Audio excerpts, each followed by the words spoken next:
የጌታ ሰላምና ጸጋ ይብዛላችሁ። እጅግ የተወደዳችሁ ቅዱሳን በያላችሁበት ቦታ በዚህ በቪዲዮ የምትከታተሉት ሁላችሁንም ሰላም ላችሁ እወዳለሁ። ጌታ ይመስገን፣ እኔ በጣም ሰላም ነኝ። ከጌታ ምሕረትና ከጌታ ጸጋ የተነሳ አለው። ዛሬ አንድ መጽሐፍ ቅዱስ ክፍል በልቤ ላይ የተገለጠውን እውነት ለመናገር ነው ወደፊታችሁ የመጣሁት። አንደኛ ጢሞቴዎስ መልእክት ሐዋርያው ጳውሎስ ለጢሞቴዎስ በጻፈው መልእክት ላይ አንደኛ ጢሞቴዎስ ምዕራፍ 1 ቁጥር ከ12 እስከ 16 ያለውን ክፍል አነብላችሁና ከዛው በልቤ ላይ የቀረውን ሐሳብ አካፍላችኋለሁ። ለዚህ ይላል፣ ለአገልግሎቱ ሾሞኝ ታማኝ አድርጎ ስለቆጠረኝ ኃይልን የሰጠኝን ክርስቶስ ኢየሱስ ጌታችንን አመሰግናለሁ። አስቀድሞ ተሳዳቢ፣ አሳዳጅ፣ አንጋላችም ምንም እንኳን ቢሆን ይህንን አደረገልኝ። ነገር ግን ሳላውቅ ባለማመን ስላደረኩት ምሕረትን አገኘሁ። የጌታችን ጸጋ በክርስቶስ ኢየሱስ ካለው ከእምነትና ከፍቅር ጋር አብልጦ በዛ። ኃጢአተኞችን ሊያድን ክርስቶስ ኢየሱስ ወደ ዓለም መጣ የሚል ቃል የታመነ ሁሉ እንዲቀበሉት የተገባ ነው። ከኃጢአተኞችም ዋናው እኔ ነኝ። ስለዚህ ግን የዘላለምን ሕይወት ለማግኘት በእሱ ያምኑ ዘንድ ላሉት ሰዎች ምሳሌ እንዲሆን ኢየሱስ ክርስቶስ ዋና በሚሆነው በእኔ ላይ ትዕግስቱን ሁሉ ያሳይ ዘንድ ምሕረቱን አገኘው ይላል። ክብር ለእግዚአብሔር ይሁን። ስለ ቃሉ እግዚአብሔርን እጅግ አድርገን እናመሰግናለን። በዚህ ክፍል ላይ እንደምታውቁት ሐዋርያው ጳውሎስ ስለ ራሱ ስለ ግል ሕይወት እግዚአብሔር ከምን አይነት ስፍራ ጠርቶት እንዳቆመው መጀመሪያ ይናገራል። ለአገልግሎቱ ሾሞኝ ታማኝ አድርጎ ስለቆጠረኝ ይላል። ይህ ታማኝነት ከእግዚአብሔር ነው። እግዚአብሔር ሁል ጊዜ በየዘመናት ሁሉ መካከል ታማኝ ነው። የራሱን ሕይወትና የእግዚአብሔርን ታማኝነት ባላንስ አድርጎ ነው ሐዋርያው ጳውሎስ በዚህ ክፍል ላይ ሲናገር የነበረው። ምክንያቱም የጳውሎስ ታማኝነት አይደለም የዚህ የአገልግሎትን እድል የሰጠው። ዛሬም በአገልግሎት ያለን ሰዎች ባለንበት ቦታ ሁሉ የኛ የታማኝነታችን ልክ አይደለም። እግዚአብሔር ግን ሰዎች እንኳን ለጥቂት ነገር ታማኞች አድርጎ ላይቆጥሩን ይችላሉ። ሐዋርያው ጳውሎስም እንደዚህ ነገር ገጥሞታል። ነገር ግን ለአገልግሎቱ ታማኝ አድርጎ የጠራው ክርስቶስ ኢየሱስን በማመስገን ነው የሚጀምረው ሕይወቱን የሚናገረው ማለት ነው። የቀደመውን ሕይወቱን ይናገራል። ቀጥሎ አስቀድሞ ተሳዳቢ፣ አሳዳጅ፣ አንጋላች ምንም እንኳን ቢሆን ይህንን አደረገልኝ። ነገር ግን ሳላውቅ ባለማመን ስለደረግኩት ደግሞ ምሕረት አገኘሁ ይላል። በፊት የነበረው ሕይወት ባለማመን ወይም ክርስቶስን ባለማወቅ ወይም እግዚአብሔርን ባለማወቅ ነው ያለፈው የተላለፈው ጎዳና ማለት ነው። ለዚህ ሁሉ ደግሞ እግዚአብሔር ያን አልቆጠረለትም፣ ምሕረት አድርጎለት ትልቅ አገልግሎት ደግሞ እንደሰጣ እናገኘዋለን። ምክንያቱም አገልግሎት ከኛ ጽድቅ የሚመጣ ጉዳይ አይደለም፣ ከእግዚአብሔር የሚሰጥ ወይም የምሕረት ውጤት እንደሆነ ምሕረትን አገኘው ብሎ ነው የሚናገረው።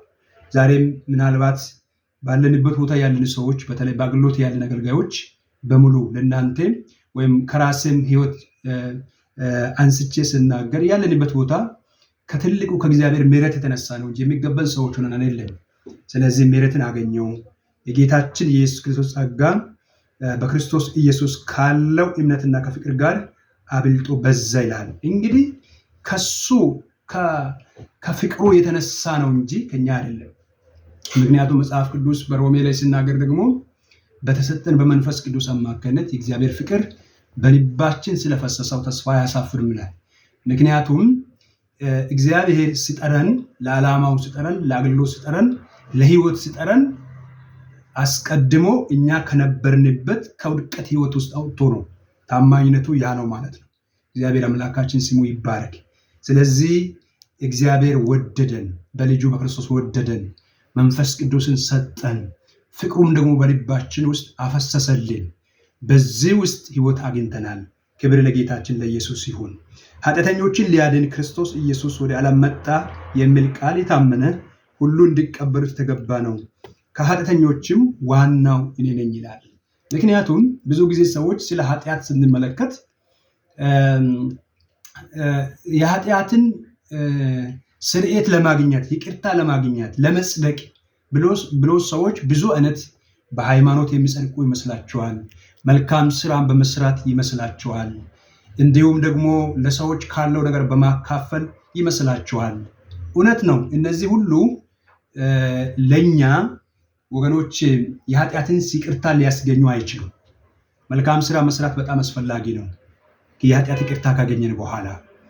ነገር ግን ለኃጢአት ይቅርታ በዛ አይነት መንገድ በሃይማኖትም በመልካም ስራችንም ለሰዎችም ካለው ነገር በማካፈል የምናገኝ ቢሆን ድሮ ክርስቶስ ወደዚህ ምድር መምጣት፣ መሞት፣ መስቀል ላይ መሰቀሉ አያስፈልገውም ነበር ወገኖቼ። ክርስቶስ ኢየሱስ ግን ስለ እኛ ያን መውጣት ስላልቻልን በአዳም ምክንያት የደረሰው የኃጢአት በሽታ ሁላችንም ስላገኘን ከዚህ ከኃጢአት በሽታን ዳዌ ሊያወጣ ክርስቶስ ኢየሱስ ስለ ሁላችንም በሰማይና በምድር መካከል በቀራንዮ መስቀል ላይ ተንጠልጥሎ ስለ ሰው ልጆች ሁሉ ኃጢአት ክርስቶስ ሞቷል። ደግሞም ተቀብሯል። በሶስተኛው ቀን ደግሞ ተነስቷል። ወደ ሰማይ አርጓል። ደግሞ ነገ በሕያዋንና በሙታን መካከል ሊፈርድ ይመጣል ክርስቶስ ኢየሱስ። ስለዚህ እሱ በሚመጣበት ጊዜ ለሁለት ዓላማ ነው። በሱ አምኖ የዳኑትን ወደ ዘላለሙ ቤት ሊወስዳቸው፣ ያልዳኑትን ሁሉ ደግሞ ለፍርድ ይመጣል። በዛ በፍርድ ፊት ደግሞ ማንም መቆም አይችልም። ዛሬ ግን ጌታ ቀን በሰጠው ጊዜ፣ ጌታ ቀን በከፈተው ጊዜ በኢየሱስ ክርስቶስ አምነን ለመዳን ቀን አለ፣ ቀን ሳለ ይላል እግዚአብሔር ቃል። ስለዚህ ሐዋርያው ጳውሎስ ይህንን ስላገኘ ነው እኔ ከኃጢአተኞች ሁሉ ዋናው እኔ ነበርኩኝ ይለዋል። ኃጢአተኞችን ሊያድን ክርስቶስ ኢየሱስ ወደዚህ ዓለም መጣ የሚል ቃል የታመነ ሁሉ እንዲቀበሉት የተገባ ነው። ከኃጢአተኞችም ዋናው እኔ ነኝ ይላል። እንዴት ያለ ግሩም ሰው ነው! እንዴት ያለ ግሩም ቃል ነው! እንዴት ያለ ግሩም ምስክርነት ነው! ከኃጢአተኞች ዋና ነኝ ስል ኃጢአተኛ መሆኑን ነው የሚገልጸው። ያን ኃጢአተኛውን ሰው ነው ለአገልግሎቱ ታማኝ አድርጎ ጌታ ይሾመው።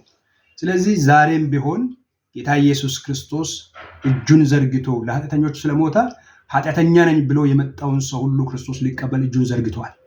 እዛኔ በመስቀል የተዘረጋው እጅ የምህረት እጅ ዛሬም ተዘርግቶላችኋል።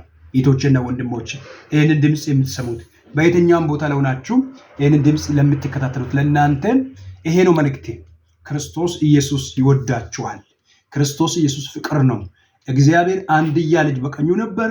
ያን ልጁን ኢየሱስ ክርስቶስን ዓለምን ስለወደደ ስለ ዓለም ሕዝብ ሁሉ ልጁን ኢየሱስ ክርስቶስን መስዋዕት አድርጎ ልኳል። ክርስቶስ ደግሞ ነፍሱን መስዋዕት አድርጎ ለዓለም ሁሉ ሰጥቷል። በዚህ በመስዋዕትነት ለሚያምን ሁሉ የዘላለም ሕይወት አለው። ከኃጢአት ፍርድ፣ ከኃጢአት ቀንበር፣ ከኃጢአት ተጽዕኖ፣ ከኃጢአት ጨለማ፣ ከሲኦልና ከፍርድ ትሉ ከማይሞትበት ፍርድ የማምለጫ መንገድ ኢየሱስ ክርስቶስ ነው። ስለዚህ የዘላለምን ሕይወት ለማግኘት በእርሱ ለሚያምኑ በእርሱ ያምኑ ዘንድ ላላቸው ሰዎች ምሳሌ እንዲሆን ኢየሱስ ክርስቶስ ዋና በሚሆነው በእኔ ላይ ትዕግስትን ሁሉ ያሳይ ዘንድ ምሕረትን አገኘውላል። በክርስቶስ ነው የኃጢአት ምሕረት የሚገኘው፣ ይቅርታ የሚገኘው። ስለዚህ ይህንን ድምፅ የምትሰሙ እህቶችና ወንድሞች በየትኛውም ክፍለ ዓለም ያላችሁት ዛሬም ጥሪ ያቀርብላችኋለሁ። ይሄ እውነት ነው። ክርስቶስ ሕይወት ነው። ክርስቶስ ብርሃን ነው። ክርስቶስ እረፍት ነው። ክርስቶስ የዘላለም ደስታችን ነው። በሱ በማመን የዘላለምን ሕይወት ከሚመጣው ቁጣ፣ ከሚመጣው ፍርድ፣ ከኃጢአት ሸክም ለመለቀቅ ዛሬም ኢየሱስ ክርስቶስ እየጠራችሁ ነው። እኔም ደግሞ ወንድማችሁ ይሄንን ሐሳብ ሊያቀርብላችሁ ቀረብኩት ለዚህ ነው። እግዚአብሔር አምላክ ይባርካችሁ። ይሄንን ድምፅ ሰምታችሁ ምናልባት ኢየሱስ ክርስቶስን እውነት ነው ይሄ ቃል የኔ ነው የምትሉ ሰዎች ካላችሁ በመስመር በሜሴንጀር ማግኘት ትችላላችሁ። ጌታ ኢየሱስ ክርስቶስ ይወዳችኋል። ሁላችሁንም በጣም ወዳችኋለሁ። እግዚአብሔር አምላክ ይባርካችሁ። ይህንን የሰማችሁ ደግሞ ለሌሎች ወንድሞች እህቶች ሼር እንድታደርጉ በጌታ ፍቅር አሳስባችኋለሁ። ጌታ ኢየሱስ ይወዳችኋል። ተባረኩ።